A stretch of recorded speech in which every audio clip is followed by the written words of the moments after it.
नमस्कार, बहुत बहुत स्वागत है न्यूज 21 में आप सबका। आपके साथ मैं हूं ऋतिका पांडे और हमारा स्पेशल बुलेटिन देख रहे हैं आप। खबर दिन भर, जी हां, जहां अलवर से बुलेटिन की शुरुआत कर रहे हैं।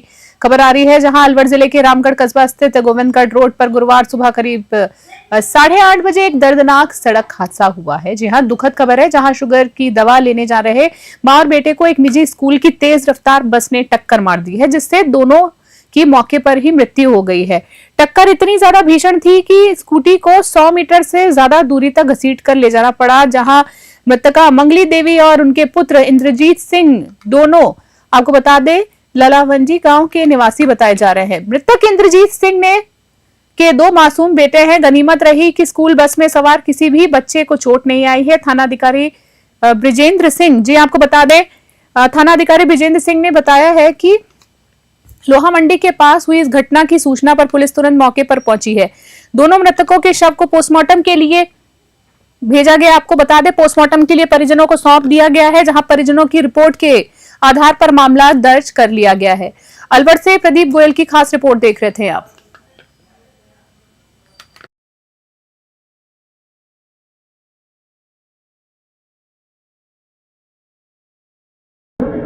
बलविंदर सिंह कोना। क्या घटना हुई है?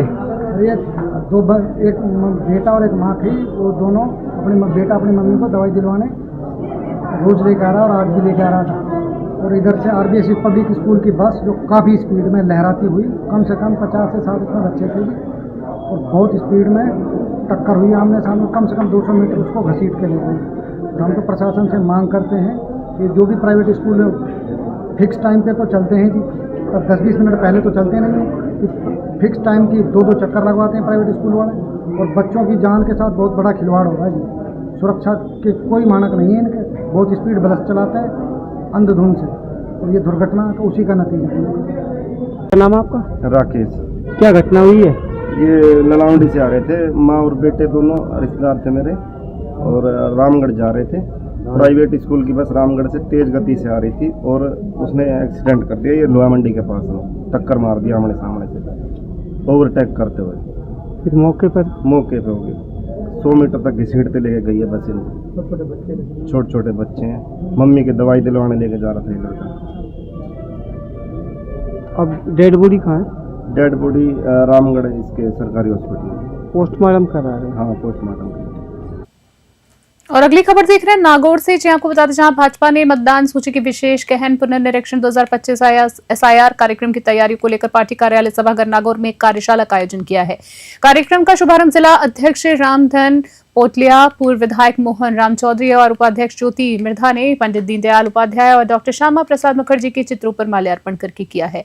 भाजपा उपाध्यक्ष ज्योति मिर्धा ने बताया है कि बीएलओ घर घर जाकर मतदाताओं को गणना प्रपत्र वितरित कर रहे हैं और ये प्रक्रिया 4 दिसंबर तक जारी रहेगी। जिला अध्यक्ष रामधन पोटलिया ने बीएलओ को निर्देश दिया है कि वे अपने बूथ के बीएलओ से समन्वय स्थापित कर गणना प्रपत्र भरवाने की सहायता करें। इन प्रपत्रों की अगर हम बात करें, मतदाता को अपनी जन्म तिथि, आधार संख्या, मोबाइल नंबर, माता पिता, पति पत्नी का नाम और एपिक नंबर आदि जानकारी भरनी होगी। नागौर से मोहित राकावत की रिपोर्ट।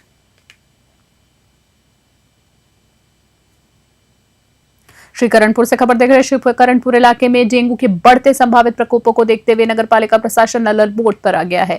नगरपालिका ईओ संदीप बिश्नोई के आदेशानुसार इलाके के बाजारों और मोहल्लों में नालियों में एंटी लार्वा दवा, चूना, पाउडर, तेल और फॉगिंग का कार्य करवाया जा रहा है ताकि डेंगू जैसी बीमारियों से बचा जा सके। ईओ संदीप बिश्नोई ने कहा है कि बदलते मौसम में अन्य क्षेत्रों में डेंगू जैसी बीमारियां और अपने पैर पसार रही हैं, जिससे बचाव जरूरी है। उन्होंने आश्वासन दिया है कि एंटी लार्वा दवा का छिड़काव निरंतर जारी रहेगा। वहीं भी सीएमओ डॉक्टर रोला ने कहा है कि फिलहाल क्षेत्र में कोई भी डेंगू पॉजिटिव मरीज अभी तक नहीं पाया गया है, लेकिन सतर्कता बहुत ज्यादा जरूरी है। शहरवासियों ने अपने स्वास्थ्य को देखते हुए ईओ संदीप बिश्नोई द्वारा कराए जा रहे इस छिड़काव कार्य के लिए उनका आभार भी व्यक्त किया। श्रीकरणपुर से अमित धवन की रिपोर्ट देख रहे हैं आप। कोटा से खबर देख रहे हैं बुलेटिन में, जहां कोटा ग्रामीण पुलिस द्वारा अवैध मादक पदार्थ के खिलाफ चलाए जा रहे ऑपरेशन क्लीन स्वेप अभियान के तहत थाना रामगंज मंडी पुलिस को बड़ी सफलता मिली है।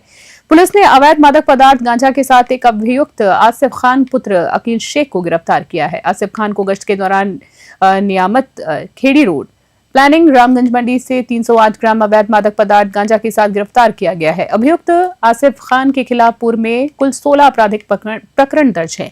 पुलिस अधीक्षक सुजीत शंकर के निर्देशन, अतिरिक्त पुलिस अधीक्षक राम कल्याण मीणा और प्रताधिकारी घनश्याम मीणा के सुपरविजन में थाना अधिकारी मनोज सिंह सीकरवार के नेतृत्व में यह कार्रवाई की गई। कोटा से कामेंदु जोशी की खास रिपोर्ट। श्री विजयनगर से खबर। श्री विजयनगर के आसपास के इलाकों में आज सुबह से विद्युत सप्लाई ठप पड़ गई है, जिससे आम लोगों को भारी परेशानी का सामना करना पड़ रहा है। बता दें 33 kVGS जहां ग्रिड सब स्टेशन के बॉक्स में फॉल्ट आने के कारण विद्युत आपूर्ति बाधित हो गई। तकनीकी कर्मचारियों की टीम लगातार सप्लाई दुरुस्त करने के लिए प्रयास कर रही है। वहीं जेईएन सीआर राम मीणा ने बताया है कि फॉल्ट को ठीक किया जा रहा है और जल्द ही सप्लाई सुचारू कर दी जाएगी। विजयनगर से जय किशन की खास रिपोर्ट।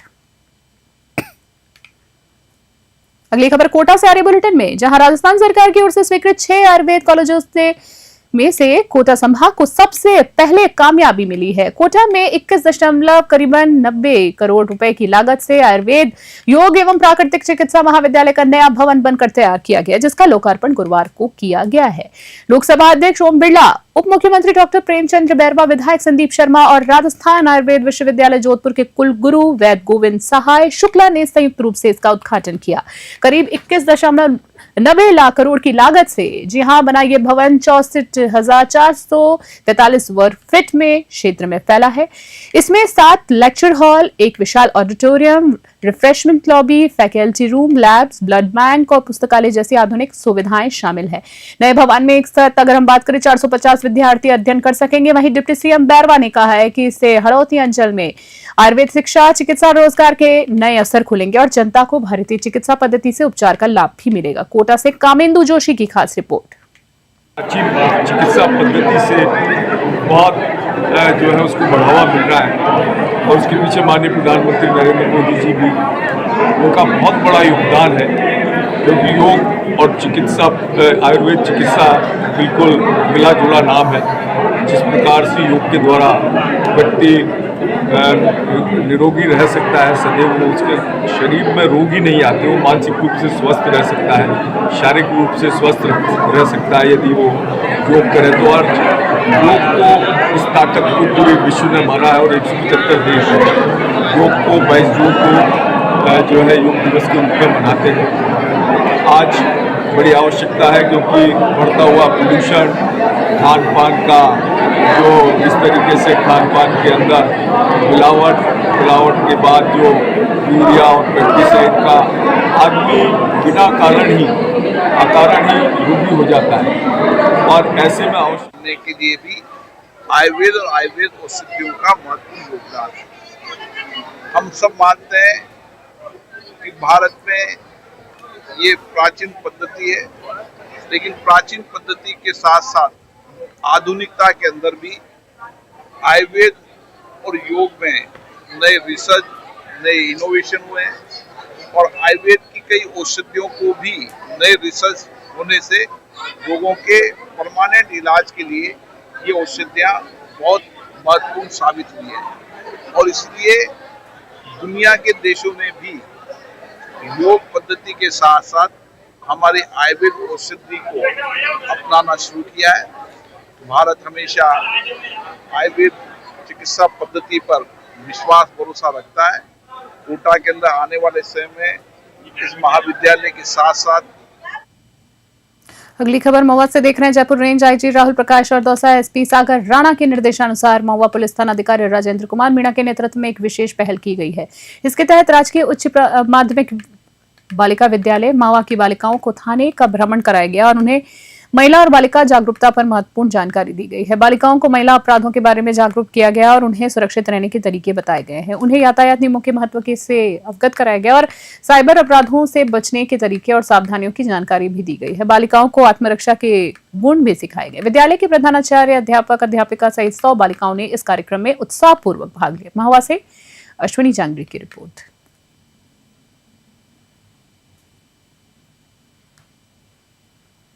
चितलवाना से खबर देख रहे हैं। चितलवाना पुलिस ने बड़ी कार्रवाई करते हुए खुले मैदान सागवाड़ा में बुलारो कैंप पर दौड़ाकर दहशत फैलाने वाले वांछित आरोपी विकास कुमार पुत्र सोनाराम निवासी रतनपुरा को गिरफ्तार कर लिया। पुलिस के अनुसार आरोपी ने 24 अक्टूबर 2025 को सागवाड़ा के खेल मैदान में बिना नंबर की बुलारो कैंप पर दौड़ाते हुए और अफरा तफरी का माहौल मचा दिया था। घटना के बाद से ही आरोपी फरार चल रहा था। आरोपी पर धारा 307 हत्या का प्रयास सहित कई गंभीर धाराओं में मुकदमा जो है मामला दर्ज है। जी हम बताना चाहेंगे मामला दर्ज था, जिसमें चितलवाना पुलिस की सतर्कता से क्षेत्र में फैली दहशत पर एक बार फिर ब्रेक लग गया है। सराहनीय काबिल तारीफ है ये, जहां ये कार्रवाई अतिरिक्त पुलिस अधीक्षक आवर्तन रत्नू के निर्देशन में अधिकारी जयराम मुंडेल और थाना अधिकारी कमल किशोर के नेतृत्व में की गई। पुलिस टीम में भूराराम, चंदनगिरी, धर्माराम, पीराराम, हरवंत राम, हुमाराम तथा वाहन चालक भगवान सहाय शामिल रहे। चितलवाना से सवाई सोनी की खास रिपोर्ट देख रहे थे आप।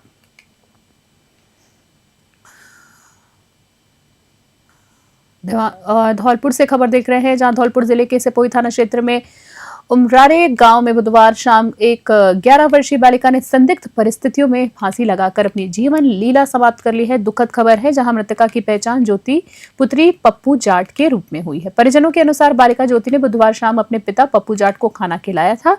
पिता जब घर से बाहर चले गए और कुछ देर बाद वापस लौटे तो उन्होंने ज्योति को कमरे में अंदर कुंडे से फांसी के फंदे पर लटका हुआ पाया। परिजन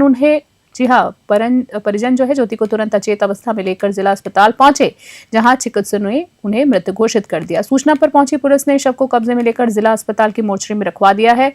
एएसआई विष्णु ने बताया है कि परिजनों की तहरीर के बाद शव को पोस्टमार्टम कराया जाएगा। धौलपुर से संजय कसाना की रिपोर्ट।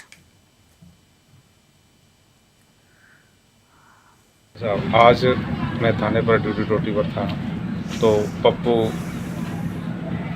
जाति जाट निवासी उमरारा ने बताया कि मेरी बच्ची कुमारी ज्योति ने कल फांसी खा ली थी, जिसको इलाज हेतु मैं सामान्य चिकित्सालय धौलपुर ले गया, जिसकी लाश मोर्चरी में रखी हुई है।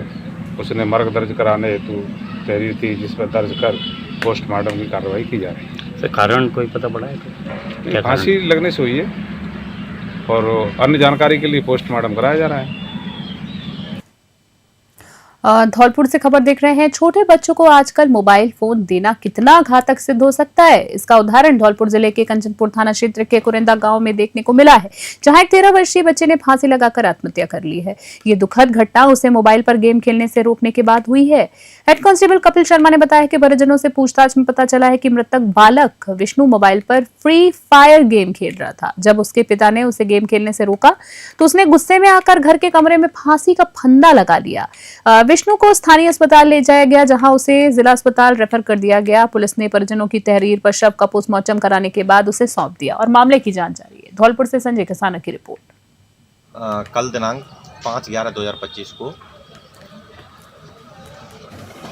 एक लड़का जिसका नाम विष्णु पिता राजवीर था, उम्र करीब 15 साल, जिसने फांसी लगा ली थी, जिसको जिला अस्पताल धौलपुर लेके आए तो डॉक्टर ने उसको मृत घोषित किया, जिसकी तहरीर आज दिनांक 6/11 को परिजनों द्वारा थाना आजापति जिसमें मर्ग दर्ज कर अनुसंधान जारी है तथा मौके पर पोस्टमार्टम कराया जा रहा है। परिजनों ने बताया कि कारण क्या था आत्महत्या का? परिजनों ने कारण बताया कि वो कोई गेम वेम खेलता था। जयपुर से खबर देख रहे हैं, जहां राजधानी जयपुर में घरेलू गैस सिलेंडरों से अवैध रिफिलिंग की शिकायतों पर कार्रवाई करते हुए जारूपुरा थाना पुलिस ने रसद विभाग के सहयोग से एक छापेमारी करने की कार्रवाई की है और उसको अंजाम दिया है। जी आपको बता दें, 2 आरोपियों जिसमें मोहसिन और ताज को गिरफ्तार किया गया है। बता दें आपको, मौके से पुलिस ने 21 घरेलू एलपीजी गैस सिलेंडर्स, एक इलेक्ट्रॉनिक वेट मशीन, एक इलेक्ट्रॉनिक मोटर में पाइप, रेगुलेटर और नोजल तथा 3 ऑटो की रिक्शा जब्त किए हैं। इस कार्रवाई से अवैध रिफिलिंग करने वालों में हड़कंप मच गया है। बता दें, पुलिस दोनों आरोपियों से गहन अनुसंधान कर रही है। आरोपियों को पकड़ने में कांस्टेबल शिवराज की अहम भूमिका रही। जयपुर से अलीम खान की रिपोर्ट। कोटा से खबर देख रहे हैं, जी आपको बता दें, लॉयंस क्लब कोटा में प्रांतपाल एनजेएफ लॉयन रामकिशोर गर्ग की आधिकारिक यात्रा दीपावली स्नेह मिलन और चार्टर डे समारोह का उत्साहपूर्ण आयोजन किया गया। यह समारोह सौहार्द और सेवा भावना के वातावरण में संपन्न हुआ है। प्रांतपाल गर्ग ने बसंत विहार स्थित सिलाई प्रशिक्षण केंद्र का निरीक्षण किया और क्लब के कार्यों की समीक्षा पर संतोष व्यक्त किया है। बता दें आपको, जहां उन्होंने ये भी कहा है कि लॉयनस का मूल मंत्र सेवा है, तालमेल से सेवा और सफलता संभव है। वहीं बता दें, बीडीजी सीपी विजयवर्गीय ने सदस्यों को फेलोशिप बढ़ाने, सेवा और इंटरनेशनल की थीम के अनुसार कार्य करने की संभावनाएं और शुभकामनाएं दी हैं। अध्यक्ष टोनाल नंदवान ने बताया है। जी हाँ, सोनल नंदवान ने बताया है कि एक जरूरतमंद बालिका को विवाह सामग्री, सिलाई मशीन और कन्यादान राशि दी गई। साथ ही बड़ी महारानी रामपुरा विद्यालय को 6 पंखे भी प्रदान किए गए। कार्यक्रम में करीबन $100 से अधिक सदस्यों ने जी हाँ भाग लिया है। उस पे रंगी परिधानों में एक दूसरे को शुभकामनाएं भी दी गई और आतिशबाजी की भी चार्टर नाइट का उल्लास मनाया गया। कोटा से कामेंदु जोशी की खास रिपोर्ट। हमारे 148 क्लब इस समय कार्यरत है पूरे प्रांत में, और लॉयंस क्लब कोटा एक प्रांत के सबसे पुराने क्लब और सबसे बड़ा क्लब। 148 क्लब अभी इस समय लॉयंस क्लब कोटा के हैं, और इन्होंने आज चार्टर नाइट पे और गवर्नर की एक ऑफिशियल विजिट होती है उसमें मुझे आमंत्रित किया, और मुझे बड़ी खुशी है कि ये क्लब इसमें इस समय जितना समाज के सेवा कार्यों में लगा हुआ है उसके लिए मेरे पास शब्द नहीं इनकी प्रशंसा करने के लिए। और जबरदस्त कार्य इन्होंने इस वर्ष लॉयन सोनल नंदवाना जो प्रेसिडेंट है और सभी साथी लॉयन हमारे प्रांत के second vice governor lion CP Vijayvargiya ji, इनका सहयोग पूरे प्रांत को तो जहाँ मिलता ही है, लेकिन लॉयंस क्लब कोटा के लिए ये सदा प्रयासरत रहते हैं। तो सभी साथियों को सहयोग से बहुत समाज के लिए बहुत जबरदस्त सेवा कार्य इस वर्ष हो रहे हैं, और हमने एक प्रांतीय स्लोगन दिया है, आओ खुशियाँ। Second vice district governor lion CP Vijayvargiya Ram Kishore ji Garg आज हमारे क्लब पर चार्टर नाइट और दीपावली मिलन समारोह में आए हैं। मेरा मिशन ये है कि जो भी उनका ये साल है डिस्ट्रिक्ट का, डिस्ट्रिक्ट गवर्नर, उनके हर कार्य को महत्ता से पूर्ण करना, उनकी पूरे डिस्ट्रिक्ट में उनकी कार्य को सफल करवाना, ये मेरा मुख्य कार्य है। और जो हमारा इंटरनेशनल प्रेसिडेंट का जो काम है 1.5 मिशन सदस्यों को पूरा करना, उसमें हम निरंतर लगे हुए हैं। एक्टिविटी ज्यादा से ज्यादा करना और लाइन्स डिस्ट्रिक्ट 3232 का इंटरनेशनल में नाम ऊंचा करना ही हमारा मुख्य काम है। इसमें और कुछ इसके अलावा सारी गतिविधियां जो चली रही है एक्टिविटीज, तो फूड फॉर हंगर है, आई साइट का चल रहा है, कैंसर अवेयरनेस का प्रोग्राम है, ब्लड डोनेशन वगैरह की सारा ये एक्टिविटी चल रही है। सारे काम नियमित रूप से चलते रहते हैं। इसके अलावा और भी डायबिटीज का हमने निकाला है हमारे इंटरनेशनल की तरफ से, उसमें भी हम चेकअप करवा रहे हैं, सारे काम हम कर रहे हैं। सोनल नंदवाना आज हमारे यहाँ पर विशिष्ट मुख्य अतिथि अजमेर से पधारे हुए प्रांतपाल महोदय, जिन्होंने सबसे पहले हमारे बसंत बिहार में जो प्रोजेक्ट सिलाई केंद्र चलता है उस पर जाकर विजिट करी, और फिर यहाँ पे लायंस क्लब कोटा में दिवाली मिलन समारोह उनकी आधिकारिक यात्रा मनाई गई, जिसके अंतर्गत हमारे मुख्य अतिथि अजमेर से पधारे लायंस प्रांतपाल महोदय उपस्थित रहे। द्वितीय प्रांतपाल लायंस सीपी विजयवर्गीय जी उपस्थित रहे। Region chairman doctor Sushma ji Ahuja उपस्थित रही। कैबिनेट से पधारे हुए अशोक जी जैन उपस्थित है। पीडीजी लाइन राजेंद्र जी अग्रवाल उपस्थित है, और कोटा के गणमान्य सदस्य उपस्थित, पत्रकार बंधु यहाँ पर उपस्थित रहे, जिन्होंने अजमेर से पधारे रामकिशोर जी गर्ग साहब ने लायंस क्लब कोटा के सभी सेवा कार्यों की सराहना की। उन्होंने कहा कि कोटा के जो लायन मेंबर हैं और अध्यक्ष लायंस क्लब कोटा की हैं, जो बढ़ चढ़कर सेवा कार्यों को पूरा करिए। प्रांत के जो प्राइम प्रोजेक्ट्स के हैं, आओ खुशियां बांटे, आओ समाज में खुशियां बांटे, इनको पूरा कर रही है। और धौलपुर से खबर देख रहे हैं बुलेटिन में। अगली जान धौलपुर एसपी विकास सांगवान के निर्देशन में 4 से 18 नवंबर तक संचालित सड़क सुरक्षा विशेष अभियान के तहत जिले भर में सख्त कार्रवाई की गई है। जिले भर में कार्रवाई करते हुए 250 वाहन चालकों के चालान किए गए हैं तथा 760 नागरिकों को यातायात नियमों की पालना के लिए जागरूक भी किया गया है। कार्रवाई के दौरान शराब पीकर वाहन चलाने पर 26, तेज गति से वाहन चलाने पर 24, गलत दिशा में वाहन चलाने पर 24 और खतरनाक ड्राइविंग पर 7, बिना रिफ्लेक्टर 19, बिना नंबर प्लेट करीबन 77 और अन्य उल्लंघनों में 83 चालान किए गए हैं। आपको बता दें, इस अभियान का उद्देश्य सड़क दुर्घटनाओं में कमी लाना और यातायात अनुशासन को मजबूती देना है। एसपी विकास सांगवान के ने जिले वासियों से अपील की है कि वे यातायात नियमों का पालन करें और हेलमेट और सीट बेल्ट का उपयोग जरूर करें और सड़क में सुरक्षा में सहयोग दें। धौलपुर से संजय कसाना की रिपोर्ट।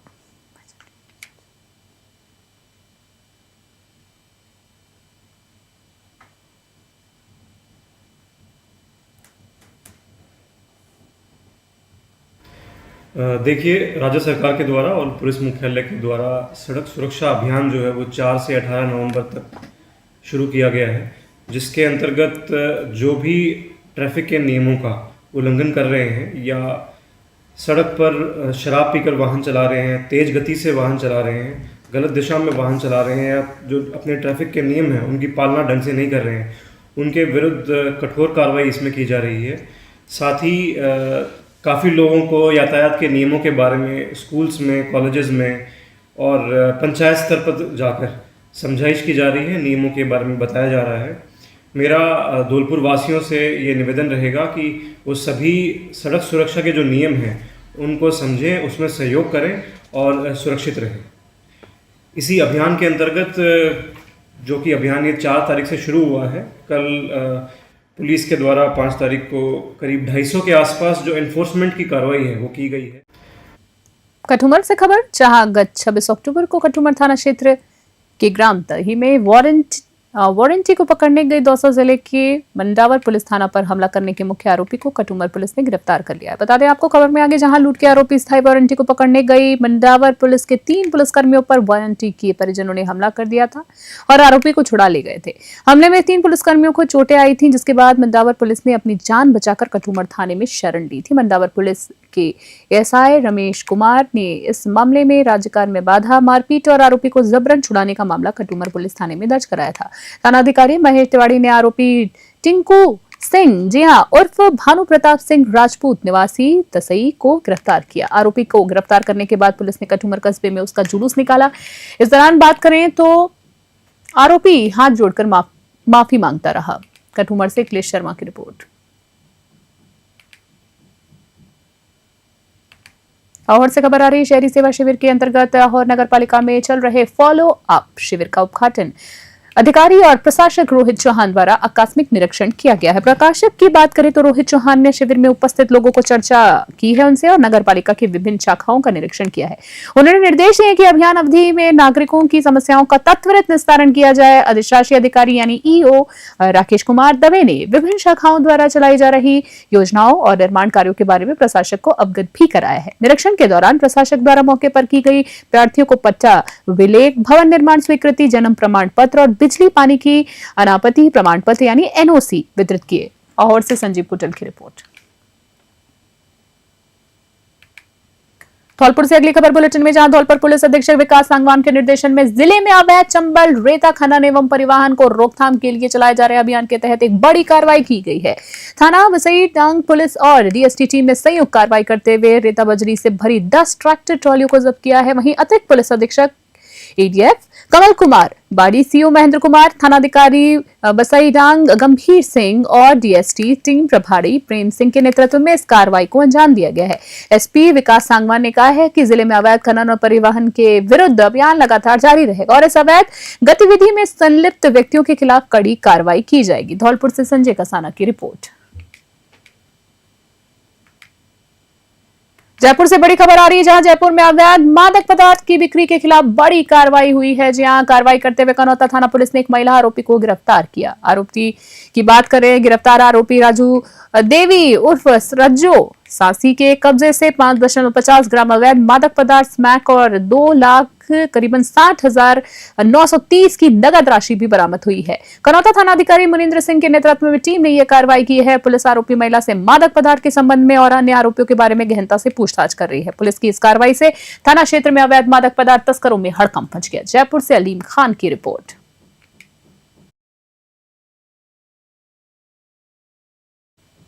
खास बुलेटिन में इतना ही। बने रहे न्यूज़ स्टूडियो। फिलहाल के लिए नमस्कार।